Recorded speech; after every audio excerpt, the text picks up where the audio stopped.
welcome back to Two Tall Guys Talking Sales. We're your hosts. I'm Kevin. And I'm Sean.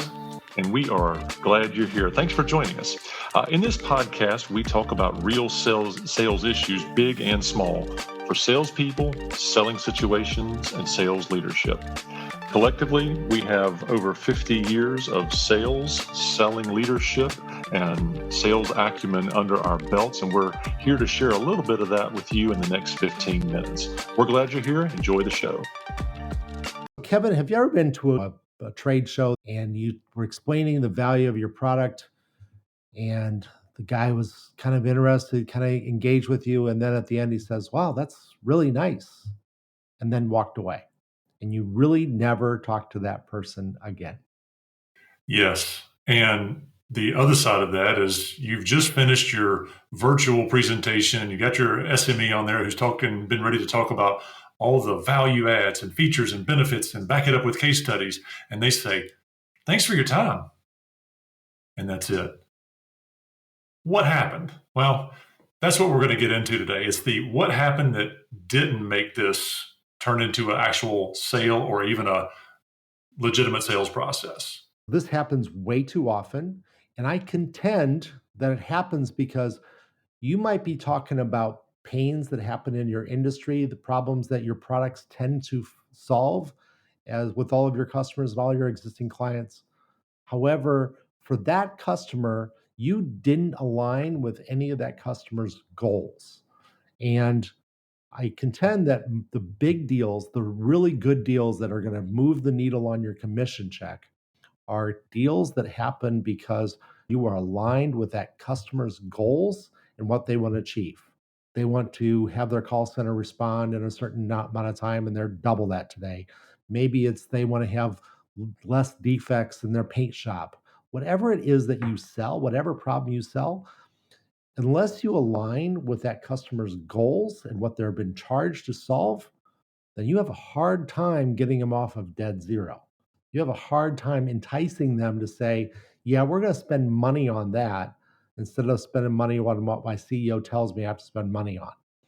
And that's really what I'd like to talk to you about, is how do you identify the real challenge that the organization is going through, and how do you make sure that what you're talking about aligns with them effectively? Traditionally, we might talk about things like the discovery process or the first proposal of a solution, not a price, but a solution. That would be a traditional, typical way to approach this, but I'm going to try and tackle this from a different angle today. I want to back up the process and talk to people about things that matter to their business. What is the pain point they're sharing, the problem they're trying to solve, and then listen. Sales folks, if you take away nothing from today, listen. Pay attention to the words that are coming out of your mouth, because they're telling you how they need to change their own lives. And if that happens to align with the solution you're offering, you might have a sale. If you're not paying attention, I can nearly guarantee you don't. So Sean, we were talking about preparing for this episode. We were talking about a few things. And one of the things that we landed on is personal pain as it relates to a goal. What are the problems we're trying to solve that allows somebody else to go, "Ooh, I will pay for that solution to solve my problem"? Now, Sean, we come from different backgrounds, but we got a lot of shared similar experiences. What is striking to me is that if we'll back up and listen to someone's pain point, and then we as conditioned, seasoned sales veterans will look at that pain point and do some critical thinking. Like, we're going to take an intellectually honest approach to, "Hey, I don't like X, Y, and Z pain point." We take that and say, well, why is that a pain point? We're thinking through this. This is a monologue in our mind that we're getting to our value hypothesis. We're thinking about what part of their business we're addressing. We're thinking about what is the impact on the P&L, the balance sheet, the company culture. We're thinking through, okay, they've got a problem. And you gave the example of a call center. We're not answering the calls or the service tickets fast enough. Well, that's the problem, and they want to solve for that. So we can throw feature, software, business practice, best practice. We can throw all that onto the table, but until we say, what's that doing to their business? Are they having to hire more to handle the volume? Do they have a strong customer churn because they can't keep customers buying because they don't get the service they would want or were promised? Got to think through all those things as salespeople so that we can come back to that customer, back to that prospect and say, it sounds like the time to respond in your call center may be related to a few things. What's that doing to you on a daily, weekly, or monthly basis? Is there a KPI you're tracking that's impacting or you're trying to drive up or down? Let's have that discussion. My coaching to a lot of my salespeople over the years is that if you are just being this customer, this prospect at a trade show, you have a hard time kind of getting the background and understand what's doing. However, if it's a customer or prospect that you are proactively trying to reach out to, proactively trying to talk to, you can do a lot of research in advance of that meeting, especially if it's a public corporation. A lot of their goals, a lot of the issues that they're trying to solve, a lot of the problems that they're trying to solve as a company are publicly available in their annual report. So you should be reading the annual report and saying, what does the CEO say are the biggest problems? Here's what I'll promise every salesperson. If the CEO says that in 2024, we're recording this at the kind of the tail end here of 2023. So in 2024, we have to cut our costs in this area by X amount. We have to launch into a new market. We need to improve our customer experience by a certain amount. If he or she said that in their annual report, I guarantee one thing: money will be spent on everything the CEO lists as issues in the annual report. And your annual report is almost like saying, hey, sales guys, come sell to me, but only talk about this one little thing. Now, you could go to that same company and try to sell something else. You're welcome to try to do that.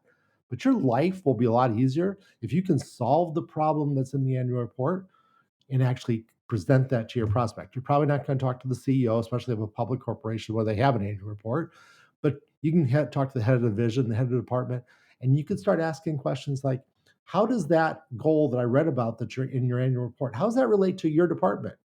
Oh, well, let's talk about how I can help you solve that problem.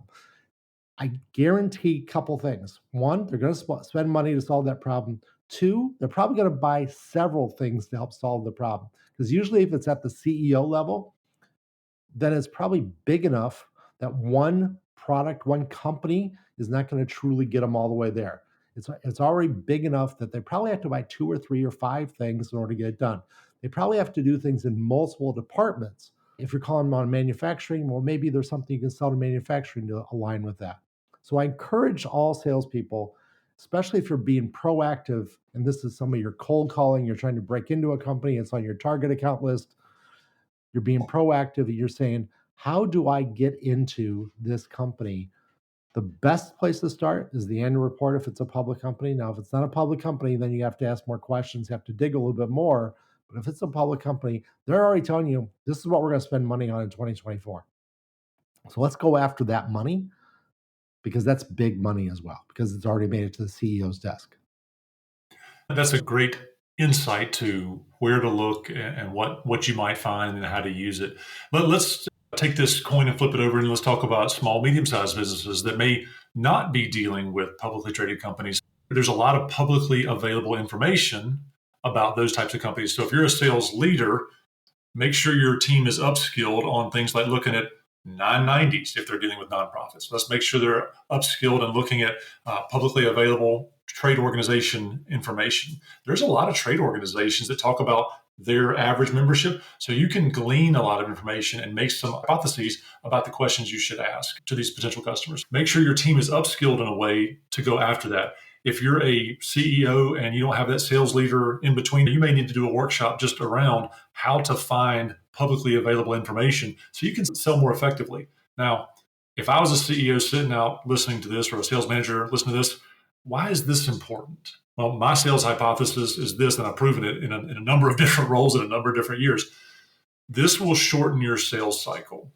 If in your discovery you're asking better questions, gaining better insights, you will be more adept at crafting a solution that's not holy cow long, padded with a lot of things they don't need and don't care about that you're going to have to strip out later in round 2, 3, or 4 of negotiations. If you can get to the heart of their goal by well-researched prospecting and discovery meetings, you'll shorten your sales cycle. And that turns into forecast, and that forecast turns into cash flow. If you can do better cash flow projections by doing a little research on the front end, I would be willing to bet everyone in the C-suite or in your accounting firm will love you for this. If you want to make a big impact, let's talk about the things we're researching and strategizing around to have a better sales process and a plan and outcomes. Earlier, I talked about target account lists as a way to, you're focusing in on this list of companies, this list of prospects you're going after. Now, that target account list, that didn't just arrive out of nowhere. You didn't just pull it off the yellow pages. The target account list should be aligned with your ideal customer profile, your ICP. So you know who the best kind of customers are. Now we have a target account list that lines up with that. So we have that ideal customer. We described what that means. Maybe it's a big company, maybe it's a steel manufacturer, maybe it's an automotive manufacturer, maybe it's a construction company. Whatever that ideal customer profile is, now you built your target account list based on that. Now we take that target account list and we really try to understand before we've done the first phone call, before we sent the first email to this brand new prospect list, we're trying to figure out what's important today in the world. So as we talk about this, interest rates are kind of screwed up right now. Maybe they have issues with interest rates, and maybe you can help with that. Maybe they have issues with supply chain, because there's still supply chain issues as we come out of COVID. Maybe they have lots of issues that you can dig into. And so you can have really good questions that fit that target account list that are aligned with your ICP, your ideal customer profile. And as Kevin was just talking about, from a sales manager standpoint, now my salespeople are asking really good questions that act like we already know everything about this company and this industry. And we're asking those questions in a way that is going to draw out obvious pains. And it's not going to be just our pitch. Here's our great product. Isn't it shiny? Isn't it blue? Isn't it green? It's so much fun. That's not how you sell. What you sell is, Mr. Customer, tell me about your problem. Tell me about your goals. Tell me about your challenges of achieving those goals, and then figure out a way to get a little bit closer to achieving those goals for the client. I really like this thread we're on here. And I think there's a lot of actionable nuggets for salespeople, sales leaders, owners, board chairs.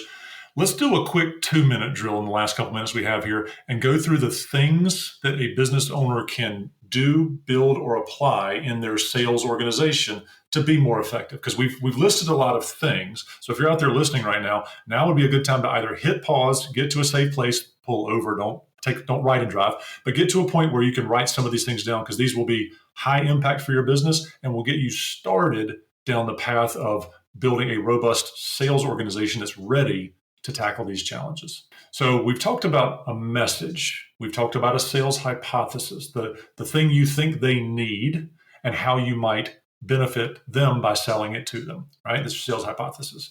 Let's talk about a marketing message, something that's publicly available, social media, where they can become more aware of you.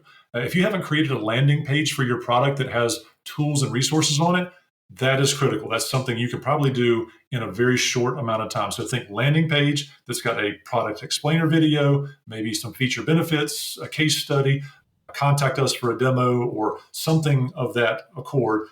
Let that live on your website. That's something that will be evergreen for you. So you've got product-facing content, you've got email messages, you've got a list of people that you should be targeting, your ICP. Sean, why don't you take it and dive into the personas and roll that stone over one more time?